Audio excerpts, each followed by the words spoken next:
Isang araw mga kabukid, sa oras pong ito ay tayo po muli ay mag-update sa ating pong tanim na ampalaya.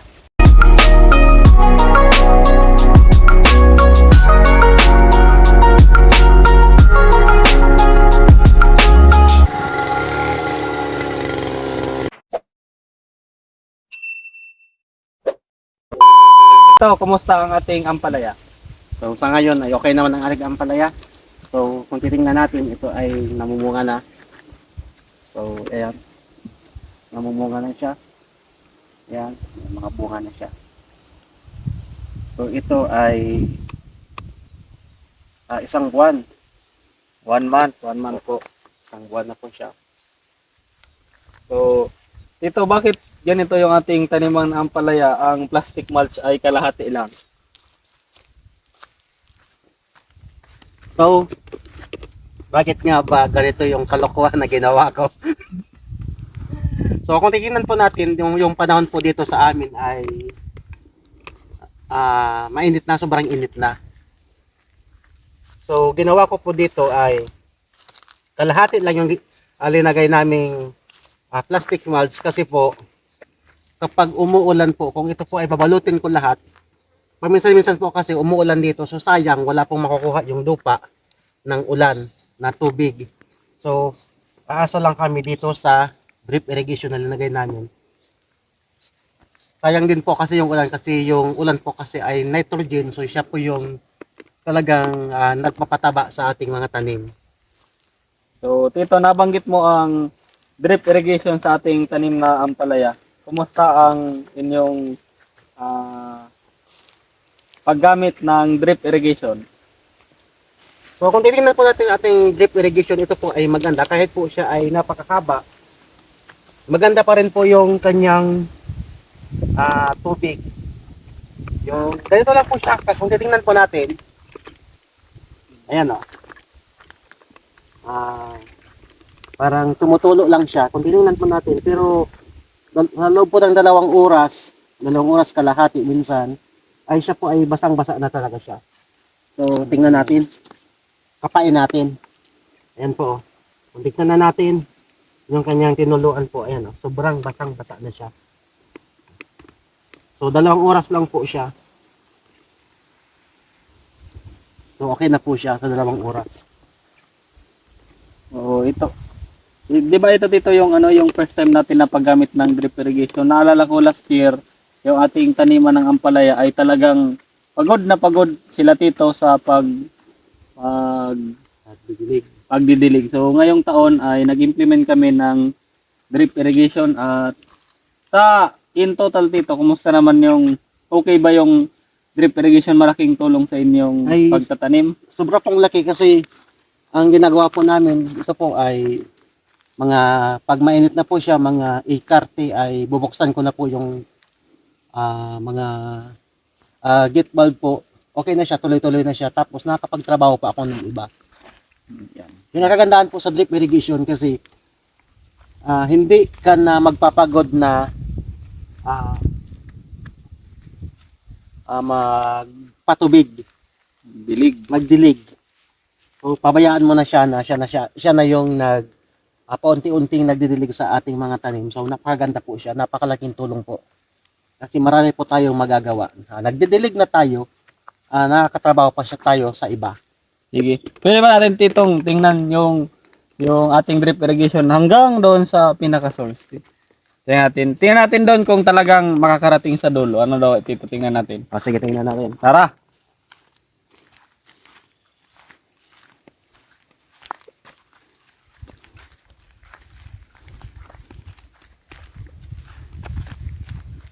Ito na lumaba. Nakalampas na ito. Ala. 30. 30 meters.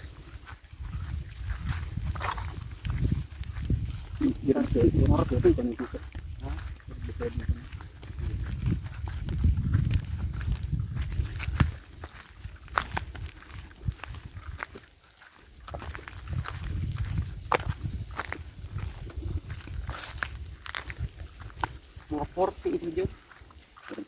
Mga 40 meters. Ito. Ilan ba yung haba nitong ating ng flat? Ito po ay mga nasa 40 meters. Kung simula po doon hanggang dito, so mga nasa 40 meters po siya, ganun siya kahaba. So kayang-kaya pa po siya ng ating drip irrigation. Kung titingnan po natin ito po hanggang dito, ay tuloy-tuloy po yung kanyang pagtulo. Doon sa kabila, ganun din. So sa kabila, ganun din po siya halos. Lahat po siya. So ginagawa ko pala dito dahil ito po ay 15 na linya. So ang ginagawa ko po ay yung unang session po ay 8. Tapos yung pangalawa yun po ay 7 na. Dito, Kasi tingnan- medyo maliit naman yung aming water pump, kaya ginagawa ko po ay hinahati-hati ko siya. So sa loob ng 2 oras or 2 oras kalahati, okay na po siya. Dito basa po. May pa yan, hindi pa may pabulusan. Labot. Kaya niya po, mga kabukid. Drip irrigation kahapon. Ito pong kalahati ay hindi pa napapatubigan na dito. Ayun. Pero tingnan niyo po yung lupa. Hanggang ngayon ay basa pa rin.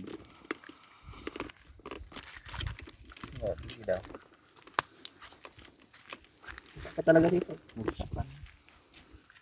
So, maganda po yung drip irrigation. Mamaya po, pagkatapos na mag-video, sabi ni Tito ay doon naman sa kabilang ano. So, tingnan natin hanggang doon sa source. Para ba dito yung ginagawa nyo dito ay nagagamit po ba kayo ng storage tank para sa drip irrigation? Hindi na po kami gumagamit. Ito po ay diretsyo na. Yan. Dahil po ang aming ilog ay malinis naman, so hindi na po kami gumamit ng Filter. filter. So, tingnan natin hanggang doon sa source ng drip irrigation.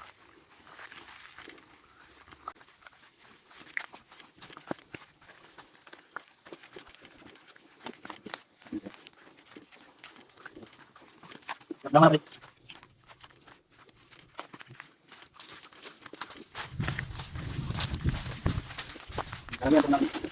Ito po. Ang tawag po dyan ay filter, drip irrigation filter. So ito po ay hindi na namin nilagay. Kasi kung tinignan po natin ay yung ating ilog ay malinis naman. Pero po kung hindi naman malinis ang inyong ilog ay mas maganda po gumamit pa rin kayo ng ganito para hindi po magbara sa ating mga drip tape. Balik natin ito galing doon sa drip tape para malaman din ng ating pong mga kabukid. So kung paano ba kinukonekta yung drip tape. Ano? So, ito po, ako na po mag-explain sa inyo at kaya po yung nag dito. Ito po, ang tawag po dito ay drip tape. Ito po, drip tape. Nabibili po ito, perolyo, 1,000, ano dito, 1,000 meters o 1 kilometro na drip tape. Para po may connecta po siya dito sa PE pipe. Ito po yung head ng ating drip drip line, ano. So ito po yung sinasabi ni Tito na drip valve. Para po siyang pang-control para pag tapos ng diligan ay i-off na po yung drip valve. Ganito po, ikutin lang ganyan. O, pag in-off po, ito na siyang tubig na papasok sa loob ng drip tape. No, so, dito, pwede na ba natin yung patayin? Sige, tara. Natin dito. Papatayin na po yung mga bukas na. Yan. Una daw muna po ay bubuksan muna yung mga nakasaraang drip valve sa kalahati ng taniman.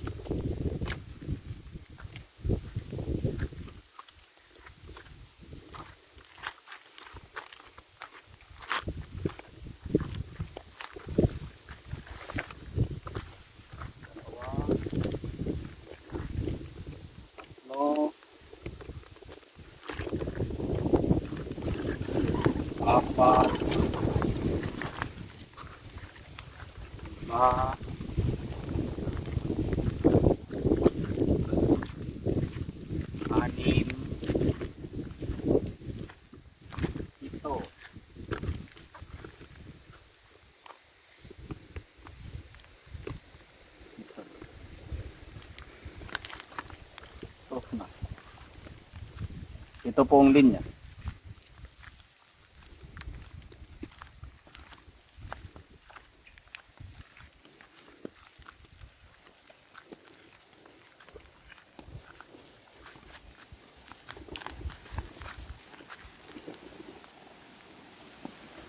Ito may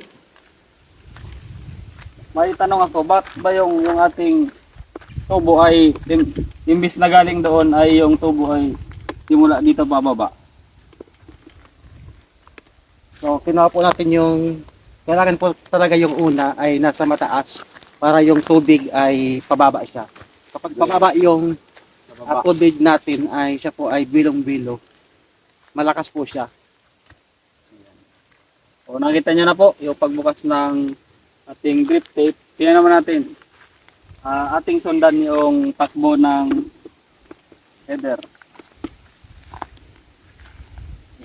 Main line. Para ito po, galing po doon, punta doon.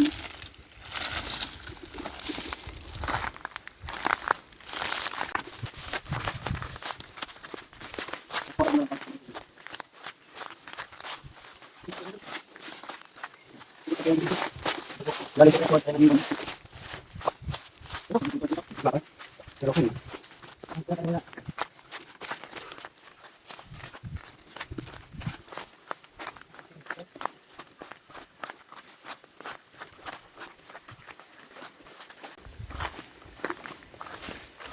Yan po. Yan nyo po. Sinadya po itong packet para magkaroon po ng dulo yung pwersa ng tubig. Yan.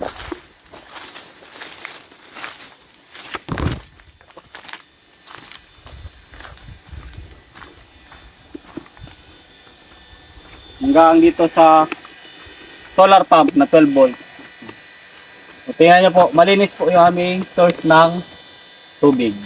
Malinaw. Yan, dyan po kami naliligo. At ito po yung aming pong pump. Ito po yung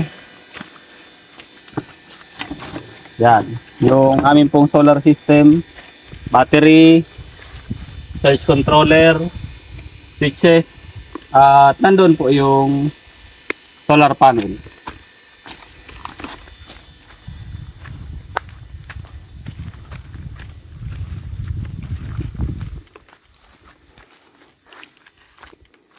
Yan po, 200 watts na solar panel. Yan.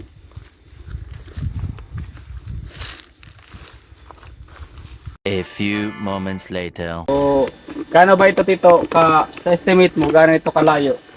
Galing dito sa ating pump papunta doon sa taniman. Ito po ay nasa 80 meters. Ayan. Ang layo nito, bago po siya ay hanggang doon po sa aming drip tape. Yan. So, 80 meters pero kayang-kaya pa na Itulak. itulak ng tubig mula doon sa ating pong humble na solar pump. So, ito po ay tumatakbo 2 hours sa umaga, 2 hours din po sa hapon. So, para po sa inyong mga katanungan ay maaari po kayong mag-message sa ating pong comment section at kami po ay sa ating pong mga nanonood, huwag niyo pong kalilimutan na mag-like, mag-subscribe at mag-follow sa ating pong YouTube page para po kayo ay maging updated sa ating pong farm at maging makakuha din po ng kaalaman na maaari niyo pong i-apply sa inyo pong kanya-kanya farm. So Tito, meron po ba kayong nais na sabihin sa ating pong mga manonood? Okay na po yun. Saka yung dagdag ko lang po doon sa ating drip tape, kapag po nagkakaroon ng bara, minsan ay parang may bara. Kunting pitik-pitik lang po yung botas. Napakadali lang. Maalis yung bara. So hindi po siya problema. So, ayan po. Salamat po. At hanggang sa muli, hanggang sa next update, kayo po ay palaging sumabaybay dito sa Bicolanong taga-bukid.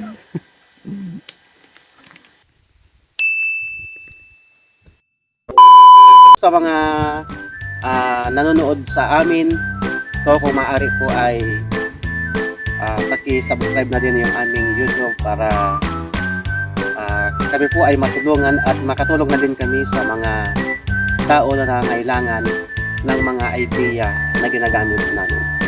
Okay, so, salamat. Salamat po and until the next update. Salamat sa lahat na nag-subscribe at mula sa Bicolanong taga-Bukid, isang mapagpalang araw sa inyo.